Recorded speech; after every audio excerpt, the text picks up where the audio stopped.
Chapter 19. And it was told Joab, Behold, the king weepeth and mourneth for Absalom. And the victory that day was turned into mourning unto all the people. For the people heard say that day how the king was grieved for his son. And the people gat them by stealth that day into the city, as people being ashamed steal away when they flee in battle. But the king covered his face, and the king cried with a loud voice, O my son Absalom, O Absalom, my son, my son.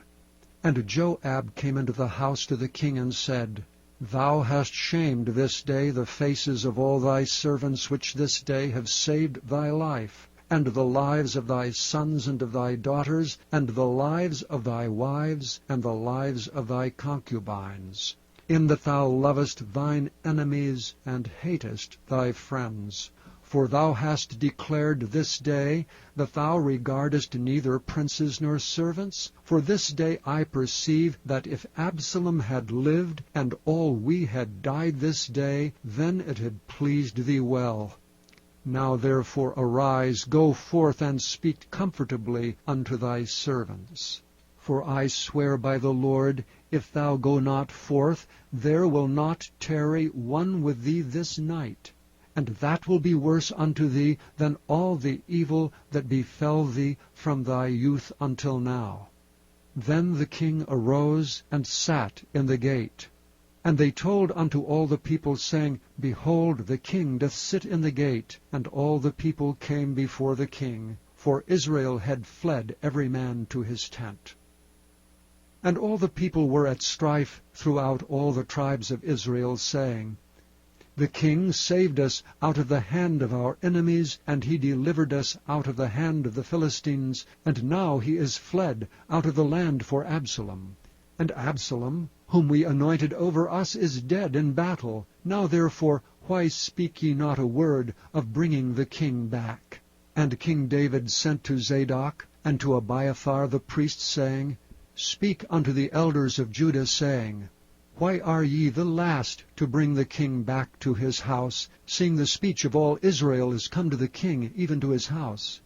Ye are my brethren, ye are my bones and flesh. Wherefore then are ye the last to bring back the king? And say ye to Amasa, Art thou not of my bone and of my flesh?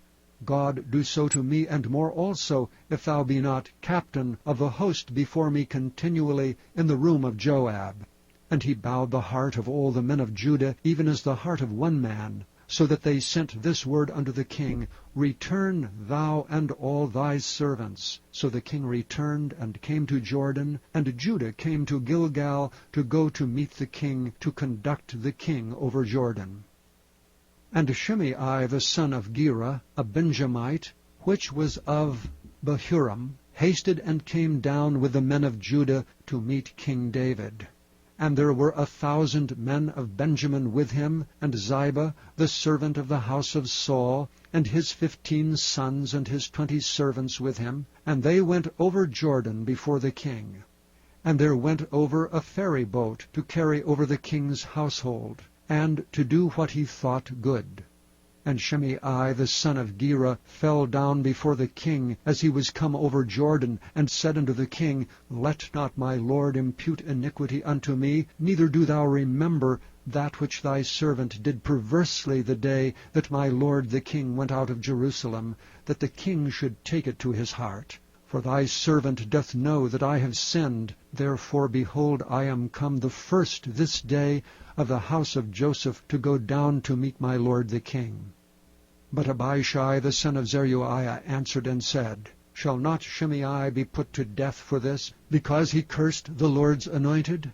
And David said, What have I to do with you, ye sons of Zeruiah, that ye should this day be adversaries unto me? Shall there any man be put to death this day in Israel? For do not I know that I am this day king over Israel?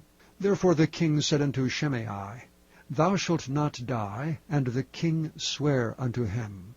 And Mephibosheth the son of Saul came down to meet the king, and had neither dressed his feet, nor trimmed his beard, nor washed his clothes, from the day the king departed until the day he came again in peace.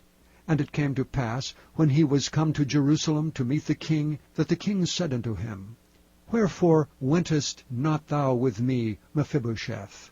And he answered, My lord, O king, my servant deceived me. For my servant said, I will saddle me an ass, that I may ride thereon, and go to the king, because thy servant is lame. And he hath slandered thy servant unto my lord the king. But my lord the king is as an angel of God. Do therefore what is good in thine eyes. For all of my father's house were but dead men. For all of my father's house were but dead men before my lord the king. Yet didst thou set thy servant among them that did eat at thine own table. What right therefore have I yet to cry any more unto the king? And the king said unto him, Why speakest thou any more of thy matters? I have said, Thou and Ziba divide the land. And Mephibosheth said unto the king, Yea, let him take all, forasmuch as my lord the king is come again in peace unto his own house. And Barzillai the Gileadite came down from Rogelim, and went over Jordan with the king to conduct him over Jordan. Now Barzillai was a very aged man, even 80 years old, and he had provided the king of sustenance while he lay at Mahanaim, for he was a very great man. And the king said unto Barzillai, Come over with me, and I will feed thee with me in Jerusalem. And Barzillai said unto the king, How long have I to live, that I should go up with the king unto Jerusalem? I am this day 80 years old, and can I discern between good and evil? Can thy servant taste what I eat or what I drink? Can I hear any more the voice of singing men and singing women? Wherefore then should thy servant be yet a burden unto my lord the king? Thy servant will go a little way over Jordan with the king, and why should the king recompense it me with such a reward? Let thy servant, I pray thee, turn back again, that I may die in mine own city, and be buried by the grave of my father and of my mother. But behold, thy servant Chimham, let him go over with my lord the king, and do to him what shall seem good unto thee. And the king answered, Chimham shall go over with me, and I will do to him that which shall seem good unto thee. And whatsoever thou shalt require of me, that will I do for thee. And all the people went over Jordan. And when the king was come over, the king kissed Barzillai and blessed him, and he returned unto his own place. Then the king went on to Gilgal, and Chimham went on with him, and all the people of Judah conducted the king, and also half the people of Israel.